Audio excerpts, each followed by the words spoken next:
express.js এর এই video টিউটোরিয়ালে আপনাদের সবাইকে স্বাগতম জানাচ্ছি। আমি আনিসুল ইসলাম। এই ভিডিও টিউটোরিয়ালে আমি আপনাদের দেখাবো কিভাবে এক্সপ্রেস ব্যবহার করে সার্ভার তৈরি করতে হয়।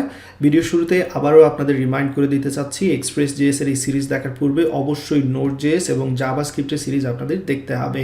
তো node.js এর ভিডিও সিরিজে আমি যা যা আলোচনা করেছিলাম এখানে খানিকটা উল্লেখ করা আছে, দেখতে পাচ্ছেন কিভাবে node.js এর সার্ভার তৈরি করতে হয়। নোড মডিউলস সম্পর্কে আলোচনা করেছিলাম, কিভাবে এক্সপোর্ট ইম্পোর্ট করতে হয় লোকাল মডিউলস কাজ করার সময়, কিভাবে নোড মডিউলসের যে নোডের যে ওন মডিউলসগুলো অর্থাৎ ফাইল সিস্টেম বা এইচটিটিপি মডিউল এরকম যে মডিউলগুলো রয়েছে সেগুলো কীভাবে ব্যবহার করতে হয়, কীভাবে এক্সটার্নাল মডিউলস ব্যবহার করতে হয়, এনপিএম যেটা নোড প্যাকেজ ম্যানেজার। তো এই জিনিসগুলো আবারও এখানে express.js-এ লাগবে, তাই আবারও বলে নিচ্ছি node.js-এর ভিডিও সিরিজ না দেখলে express.js দেখার কোনো দরকার নেই, সেই ভিডিও সিরিজটি দেখার পরে এখানে আসতে হবে। এবং সেখানে আলোচনা করেছি এইচটিটিপি রিকোয়েস্ট মেথড সম্পর্কে, বিভিন্ন স্টেটাস কোড সম্পর্কে আলোচনা করেছি যেগুলো এই ভিডিও সিরিজে আবারও লাগবে, রাউটিং সম্পর্কে আলোচনা করেছি, nodemon সম্পর্কে আলোচনা করেছি যে প্যাকেজটা এই ভিডিও সিরিজেও আমরা ব্যবহার করব। তো node.js এর অনেক কিছুই express.js-এ ব্যবহার করব। express.js-এর কাজই হচ্ছে node.js-কে হেল্প করা, সেটা মাথায় রাখতে হবে আপনাদের। ওকে, তো এই ভিডিও সিরিজে যেমনটা বলেছি কিভাবে express.js ইনস্টল করতে হয় সেই প্রসিজিওর সম্পর্কে আলোচনা করব। প্রথমেই আমরা চলে যাচ্ছি ভিজুয়াল স্টুডিও কোডে, যেখানে মূলত আমি আপনাদের কোডগুলো দেখাতে যাচ্ছি, কারণ এই ভিডিও টিউটোরিয়ালে আমরা প্র্যাকটিক্যালি কাজগুলো করব, তাই না? তো এখানে লেসন 7 যেটা আছে, আমি এখানে নতুন লেসন তৈরি করব, তো সেই জন্য লেসন 8 নিয়ে নিচ্ছি। লেসন 8, তো আমি যখন গিটহাবে কোডগুলো রাখবো লেসন 8-এর মধ্যেই আপনারা এই ভিডিও টিউটোরিয়াল কোডগুলো খুঁজে পাবেন। তো প্রথমে যে কাজটা করব, বরাবরের মতো আমরা একটি index.js নতুন একটি জাভাস্ক্রিপ্ট ফাইল তৈরি করে নিচ্ছি, যেটা আমরা সার্ভার তৈরি করার জন্য ব্যবহার করব index.js-টাকে। তো index.js আমার কি কি থাকবে, শুরুতে কি কি করা লাগবে, যখনই আমরা নতুন কোনো কিছু নিয়ে কাজ করি অর্থাৎ নোড প্যাকেজ ম্যানেজারতে কোনো একটা প্যাকেজ নিয়ে কাজ করি, তখনই আমাদের npm-টাকে ইনিশিয়ালাইজ করতে হবে। তো আমরা যেমনটা জেনে থাকি আমরা express.js ব্যবহার করব এবং এই এক্সপ্রেস যেই প্যাকেজটা সেটা ইনস্টল করতে হবে, যেহেতু এটা হচ্ছে একটি এক্সটার্নাল প্যাকেজ। তো এই এক্সটার্নাল প্যাকেজটা যখন আমরা ব্যবহার করতে চাইবো, অবশ্যই আমাদের যে কাজটা করা লাগবে তার আগে নোড npm-টাকে ইনিশিয়ালাইজ করে নিতে হবে। ওকে, সো এখানে যে কাজটা করছি কীভাবে ইনিশিয়ালাইজ করতে সেটা নিশ্চয়ই আপনাদের জানা আছে। প্রথমে আমি লেসন 8-এর ফোল্ডারের মধ্যে যেতে চাচ্ছি, যেই ফোল্ডারে কাজ করতে চাচ্ছি। সো এখানে লেসন 8 দিয়ে দিলাম, ফোল্ডারের মধ্যে চলে যাব, দ্যাটস ইট। তাহলে আমি এখন এই ফোল্ডারের মধ্যে আছি। তো index.js আমার তৈরি করা আছে, এই মুহূর্তে কোনো কিছু নেই, কোনো প্রবলেম নেই, আমরা যেহেতু শুরু করছি। তো এখানে বলেছি শুরুতেই যেটা করা লাগবে npm ইনিশিয়ালাইজ করা লাগবে। যখনই আমরা এক্সটার্নাল প্যাকেজ নিয়ে কাজ করতে হয় আমরা কি করি, npm-কে ইনিশিয়ালাইজ করি। এই বিষয়ে বিস্তারিত আলোচনা করেছি নোড ভিডিও সিরিজে। তো যাই হোক, এখানে আমি ইনিশিয়ালাইজ করে নিলাম এবং ডেফিনেটলি এখানে একটি প্যাকেজ.json ফাইল তৈরি করা হয়ে যাবে, যেমনটা আপনারা এখানে দেখতে পাচ্ছেন। তো এই প্যাকেজ.json-এর মধ্যে কি থাকবে, আমরা যে যে প্যাকেজগুলো নিয়ে কাজ করব সেই প্যাকেজ বা ডিপেন্ডেন্সিগুলোকে এটা কি করবে, ম্যানেজ করবে। তো এখানে অনেক কিছু আছে, এগুলো নিয়েও বিস্তারিত আলোচনা করেছি, এই মুহূর্তে আর এখানে আলোচনা করব না। তো চলুন, এবার আমরা যেহেতু ইনিশিয়ালাইজ করে নিয়েছি npm-কে, সুতরাং এবার আমরা কি করতে পারবো, এক্সটার্নাল প্যাকেজগুলোকে কি করতে পারবো, আমরা ইনস্টল করতে পারবো। তো কীভাবে ইনস্টল করব, npm ইনস্টল যেমনটা বরাবর করে থাকি ঠিক তেমনটাই npm ইনস্টল লিখে যেই প্যাকেজটা আমি ইনস্টল করতে যাচ্ছি সেই প্যাকেজের নাম দিতে হবে। তো আমি এখানে দুইটি প্যাকেজ মূলত করব, একটি হচ্ছে এক্সপ্রেস, যেহেতু express.js নিয়ে কাজ করব। তারপর যে কাজটা করতে যাচ্ছি nodemon প্যাকেজটা, একসাথে এখানে দুইটি প্যাকেজ আমি ইনস্টল করতে যাচ্ছি। তো nodemon কেন ব্যবহার করা সেটা অলরেডি বিস্তারিত আলোচনা করেছি। এর সাহায্যে কী করব, যখনই আমরা কোডটাকে সেভ করি এডিট করার পর তখন কি হবে, আমরা বারবার আদারওয়াইজ কী করতে হয়, নর্মালি একটা কোডে নতুনভাবে যদি কোনো কাজ করে থাকি মডিফাই করার পর তাকে অ্যান্ড করে সার্ভারকে আবার রিরান করতে হয়, বারবার রান করার প্রয়োজন হয়। তো চেঞ্জ করি, রান করি, এটা অনেক ঝামেলা। বাট nodemon কী করবে, আমরা যখনই কোডে কোনো কিছু চেঞ্জ করব সেভ করার সাথে সাথে সেটা কী করে নেবে, আপডেট করে নেবে। সো বারবার সার্ভার বন্ধ করে রান করার কোনো দরকার নেই। ওকে, সো শর্টকাটে বলে নিলাম, তাছাড়াও বিস্তারিত আলোচনা অলরেডি করেছি আমি। তো npm ইনস্টল এক্সপ্রেস nodemon, এবার এন্টারে চাপ দিব এবং সাথে সাথে এই দুইটা প্যাকেজ কি হয়ে যাবে, ইনস্টল হয়ে যাবে। এখানে একটু সময় নেবে ডেফিনেটলি, যদিও সাথে সাথে বলেছি। তো যাই হোক, এবার আমরা যে কাজটা করব, যখনই এগুলো ইনস্টল হয়ে যাবে ডেফিনেটলি এখানে ডিপেন্ডেন্সি হিসেবে এই প্যাকেজগুলো যুক্ত হয়ে যাবে, অর্থাৎ আমাদের এই প্রজেক্টটি বা এই অ্যাপটি মূলত যে এখানে যেগুলো যে এক্সটার্নাল প্যাকেজ ইনস্টল করেছি তাদের উপর ডিপেন্ডেবল হয়ে যাবে। ওকে, তো চলুন এবার আমরা index.js এ চলে যাই, এদিকে ইনস্টল হতে থাকুক। তো আমরা যখনই কোনো একটা কাজ করি, যখনই কোনো একটা প্যাকেজকে কী করি, ইনস্টল করি, সেই প্যাকেজ ব্যবহার করার জন্য অবশ্যই আমাদের যে কাজটা করতে হয় সেই প্যাকেজটাকে রিকোয়ার করতে হয়, যেমনটা অলরেডি আপনারা জানেন। তো আমি এখানে কী করব, যেহেতু এক্সপ্রেস ব্যবহার করতে চাচ্ছি, এক্সপ্রেসকে রিকোয়ার করব। তো এখানে এক্সপ্রেসটাকে রিকোয়ার করে নিচ্ছি, লক্ষ্য রাখবেন। তারপর যে কাজটা করতে হবে, এখানে এক্সপ্রেসকে ব্যবহার করার জন্য আমি অ্যাপ নামে একটি ভেরিয়েবল নিয়ে নিচ্ছি এবং এই ভেরিয়েবলের মধ্যে এক্সপ্রেসের এই মেথডটাকে আমি এখানে ইনক্লুড করে নেব। তো এই বিষয়টা লক্ষ্য রাখবেন, এটা হচ্ছে শুরুর দিকে ইম্পর্টেন্ট বিষয়, বারবার এই বিষয়টা আমি বলবো না হয়তো বা, তাই আপনারা এখন মনোযোগ সহকারে দেখতে হবে। আমাদের যেই প্যাকেজগুলো সেগুলো কিন্তু এখানে ইনস্টল করা হয়ে গেছে। আমরা প্যাকেজ জেসনে গেলে দেখতে পারবো এই যে ডিপেন্ডেন্সি হিসেবে এক্সপ্রেস এবং nodemon চলে এসেছে।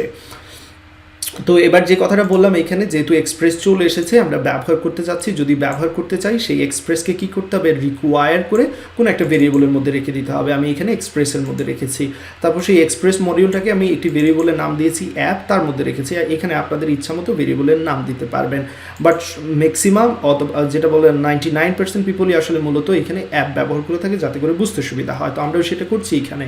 ওকে, এবার এই অ্যাপের মাধ্যমে আমরা কি করতে পারবো, আমাদের এই সার্ভারটাকে লিসেন করতে পারবো। সো অ্যাপ.লিসেনের মাধ্যমে, লক্ষ্য রাখবেন। এবং এই মেথডের মধ্যে যে কাজটা করব, আমরা একটি পর্ট দিয়ে দিতে পারি, যেই পর্টে মূলত সার্ভারটাকে লিসেন করব। তো আমি চাইলে এখানে পর্টটা আলাদাভাবে লিখে দিতে পারি, পর্ট ইকুয়াল দিয়ে দিচ্ছি 3000। সো 3000-এর মধ্যে আমাদের সার্ভারটা কী করব, রান করতে যাচ্ছি বা লিসেন করতে যাচ্ছি, সেই জন্য এখানে আমি দিচ্ছি পর্ট, ভেরিয়েবলের নামটা দিয়ে দিলাম। তারপর সার্ভারটা রান হওয়ার পর আমরা জাস্ট একটা মেসেজ কনসোলে দেখাতে যাচ্ছি, এই জন্য এখানে একটি কলব্যাক ফাংশন ব্যবহার করছি। এই যে কলব্যাক ফাংশনটা নিয়ে নিলাম, এখানে কোনো প্যারামিটার দেওয়ার দরকার নেই। তো এবার আমি জাস্ট কনসোল লগের মাধ্যমে এখানে যে কাজটা করবো, একটা মেসেজ দিয়ে দিচ্ছি console.log, এবং এইখানে আমি স্ট্রিং লিটারাল ব্যবহার করব, যে সার্ভার ইজ রানিং অ্যাট যে অ্যাড্রেসে রান করছে সেই অ্যাড্রেসটা আমরা দিয়ে দিতে পারি এখানে http, দেন এইখানে আমি দিয়ে দিচ্ছি লোকাল হোস্ট, এবং তারপর কোলন দিয়ে যে কাজটা করবো, এখানে আমি পর্টের যে ভেরিয়েবলের ভ্যালুটা আছে সেটা এখানে প্রিন্ট করে দেবো। দ্যাটস ইট, এতটুকু কাজ। এই যে আমাদের এক্সপ্রেস সার্ভার কিন্তু তৈরি করা হয়ে গেল। এবার এই সার্ভারকে রান করতে হবে। তো রান করার জন্য আমি শর্টকাট যে ওয়ে আপনাদের দেখিয়েছিলাম সেটা দেখাচ্ছি, যেহেতু বারবার রান করতে আপনাদের সুবিধা হয়, সেই জন্য এই যে প্যাকেজ.json-এ চলে আসবেন এবং স্ক্রিপ্টের মধ্যে এইখানে কমা দিয়ে যে কাজটা করতে পারেন আপনারা, এইখানে স্টার্ট এটা লিখে দিতে পারেন এই কিটা, এবং ভ্যালু হিসেবে আমরা এখানে ব্যবহার করতে পারি nodemon index.js। আমরা কিন্তু বারবার চাইলে রান করতে পারবো nodemon index.js থেকে, বাট আমরা সেটা চাচ্ছি না। আমরা চাচ্ছি যে npm স্টার্ট দিব যখনই, তখনই এখানে চলে আসবে এবং এই কমান্ডটা সে অ্যাপ্লাই করবে। ওকে, তো সেভ করে নিলাম। তাহলে index.js-এ আমাদের সার্ভারটা তৈরি করা হয়ে গেল। প্যাকেজ.json-এ আমরা একটু মডিফাই করলাম। এবার যে কাজটা করব, আমরা এই ফোল্ডার থেকে রান করব আমাদের সার্ভারটাকে, তাহলে npm স্টার্ট লিখে দিতে হবে। That's it. So npm start দেওয়ার মাত্রই কী হবে, সেই প্যাকেজ জেসনে চলে যাবে এবং স্টার্টের আন্ডার দেখবে nodemon index.js আছে, সেটাকে অ্যাপ্লাই করবে এবং আমাদের সার্ভারটা রান হওয়ার কথা। সো আমরা রান করলাম, দেখা যায় কী হয়, এন্টার চাপ দেওয়ার পর যদি ঠিকঠাক মতো রান হয়, এখানে লেখা থাকবে সার্ভার ইজ রানিং অ্যাট এই অ্যাড্রেসে দেখাবে, এই যে সার্ভার ইজ রানিং অ্যাট এই অ্যাড্রেস। তো আমরা যদি এই অ্যাড্রেসে যাই, এখানে কন্ট্রোলে চেপে ক্লিক করলাম, দেখতে পাচ্ছেন এটা রানিং হচ্ছে এবং ক্যান নট গেট, আমাদের সার্ভার রান হয়েছে ঠিকই, আমরা লিসেন করতে পারছি 3000 পোর্টে, বাট এখানে আমরা কিছু পাচ্ছি না। এটা কি রিকোয়েস্ট করতেছে, সার্ভারকে বলছে এই অ্যাড্রেসে আমাকে কিছু দাও, বাট সে এখানে কি করতে পারছে না, কিছু দিতে পারতেছে না, কারণ আমরা এই গেট রিকোয়েস্ট যেটা সেটা এখনও হ্যান্ডেল করিনি। সার্ভার আমরা তৈরি করেছি, বাট সার্ভারের কাছে যে রিকোয়েস্টটা এটা পাঠিয়েছে যে 3000-এ যাওয়ার পর এই হোম রাউটে যাওয়ার পর কোনো কিছু গ্যাট করার জন্য, সেটা কিন্তু আমরা এখান থেকে সেটা হ্যান্ডেল করে নিই। তো সেটা কীভাবে হ্যান্ডেল করতে হয় সেটা ডেফিনেটলি আমি পরবর্তী ভিডিও টিউটোরিয়ালে দেখাবো। এই মুহূর্তে জাস্ট সার্ভারটা কীভাবে তৈরি করতে হয় এবং রান করতে হয় সেটা আমি আপনাদের দেখিয়ে দিয়েছি। আশা করি এই বিষয়টা এখান থেকে শিখে নিয়েছেন। তো সিম্পলিসিটি মেনটেন করার জন্য এখানে কিছু ইম্পর্টেন্ট বিষয় আমি আপনাদের দেখাচ্ছি।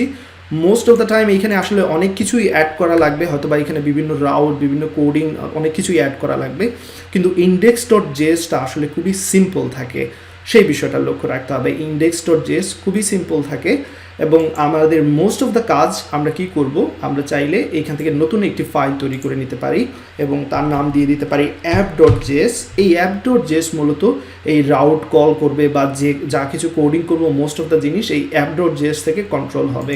আর index.js-টা খুবই সিম্পল থাকবে, এখানে জাস্ট সার্ভারটাকে লিসেন করবো এইখান থেকে। ওকে, তো এই অ্যাপ ডট জেএসে আমি যে কাজটা করতে পারি আপনারা লক্ষ্য রাখবেন, আমি এখান থেকে আরও সিম্পলিফাই করে নিতে পারি। এইখানে যে কোডগুলো আছে আমি এইখান থেকে কপি করে এইখানে নিয়ে গেলাম এবং এইখান থেকে অ্যাপ মূলত পরবর্তী ভিডিও টিউটোরিয়ালে যে কোডগুলো অ্যাড করবো এই অ্যাপ ডট জেএসে অ্যাড করবো। তো এইখান থেকে অ্যাপ ডট জেএসটাকে এক্সপোর্ট করে ইন্ডেক্স ডট জেএসে পাঠিয়ে দিতে হবে। তো এক্সপোর্ট কীভাবে করতে হয় সেটা নিশ্চয়ই আপনাদের জানা আছে, এক্সপোর্টস, এবং এইখানে আমরা যে কাজটা করবো অবশ্যই মডিউল ডট এক্সপোর্টস ইউজ করবো। ওকে, সো মডিউল ডট এক্সপোর্টস, এবং কাকে এক্সপোর্ট করতে যাচ্ছি, অ্যাপকে এক্সপোর্ট করতে যাচ্ছি এই অ্যাপ ডট জেএস ফাইলটাকে। তাহলে এবার যদি এটাকে আমি ব্যবহার করতে চাই ইন্ডেক্স ডট জেএস থেকে, সেক্ষেত্রে কী করতে হবে, তাকে ইম্পোর্ট করতে হবে। ওকে, সো কীভাবে ইম্পোর্ট করতে হয় সেটা এবার আমরা দেখে নিই। আমরা যে কাজটা করবো এখানে লক্ষ্য রাখবেন, কনস্ট অ্যাপ ইম্পোর্ট, এবং ইম্পোর্ট করব আমরা এখানে রিকোয়ার করব। আসলে ইম্পোর্ট আমরা অনেক আগে ব্যবহার করেছি, এই মুহূর্তে রিকোয়ার হচ্ছে বেস্ট অপশন। সো রিকোয়ার কাকে করব, কোলন দিয়ে এখান থেকে অ্যাপকে ব্যবহার করব। সো আমরা এই অ্যাপ ডট জেএসকে রিকোয়ার করতে পারছি, কেন করতে পারছি, কারণ এইখান থেকে আমরা এক্সপোর্ট করে দিয়েছি। তো এইবার লক্ষ্য রাখবেন এখানে আমরা কি করব, আমরা পরবর্তী ভিডিও টিউটোরিয়ালে মূলত কোডগুলো এখানে করব, এবং index dot JS very simple থাকবে, জাস্ট অ্যাপকে রিকোয়ার করেছে, পোর্টটা এখানে নিয়েছি এবং সেই পোর্টটাকে কি করবে, লিসেন করবে। তো এখানে আসলে পোর্টের কোনো দরকার নেই, দ্যাটস ইট, এতটুকু সেভ করে নিলাম।